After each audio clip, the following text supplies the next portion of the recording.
On se retrouve à présent pour une rapide vidéo dans laquelle je vais vous montrer comment disposer d'un océan dans votre projet. Alors c'est simple en fait, je vous invite à cliquer sur l'onglet nature, à aller dans la partie océan et à l'activer. Alors là on est sous eau, c'est pas le but recherché. Vous avez la possibilité de régler la hauteur manuellement ou vous pouvez simplement entrer une valeur. Donc par défaut, je vous conseillerais de mettre le niveau 0, qui est le niveau 0 de votre projet. Et après, évidemment, à vous de régler si c'est peut-être à moins 1 mètre, moins 2 mètres. Donc ici, dans l'idéal, ce serait plutôt moins 0,5. Alors une fois que c'est fait, je vous invite à cliquer ici pour modifier l'aspect. Donc en fonction évidemment de l'effet recherché, je vous inviterai à sélectionner le rendu qui correspond le mieux à ce que vous recherchez. Alors une fois que c'est fait, c'est simple, vous avez votre océan qui est dessiné. Alors il faut savoir que selon le type d'aspect que vous allez choisir, vous allez avoir quelque chose de plus ou moins animé. Donc à vous de choisir vraiment ce qui correspond le plus à votre projet.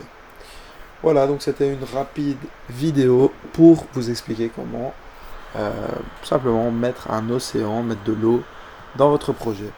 Donc évidemment, si vous voulez simplement faire apparaître des petits aplats, genre des petites mares, alors vous devez régler votre niveau de l'eau un peu plus bas. Donc là c'est trop bas. Mettons moins 1 mètre.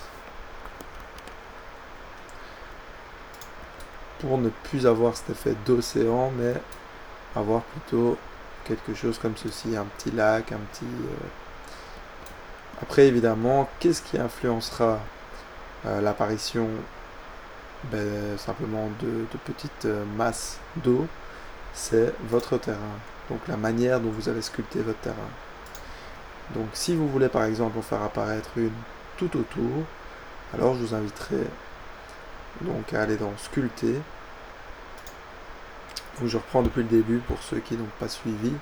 Donc vous cliquez sur votre terrain, vous cliquez sur sculpter et vous avez la possibilité de creuser votre terrain en sélectionnant le diamètre qui vous convient et l'intensité qui vous convient.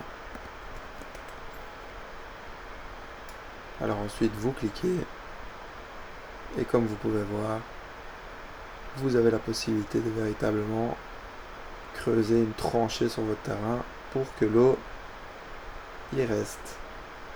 Comme vous pouvez voir, même la végétation, les arbres et autres suivent le relief de votre terrain.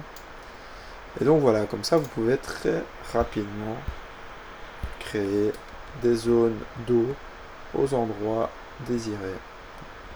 Donc évidemment vous pouvez faire ça de manière très précise et très ponctuelle. Tout se joue à la manière dont vous allez travailler votre terrain, tout simplement.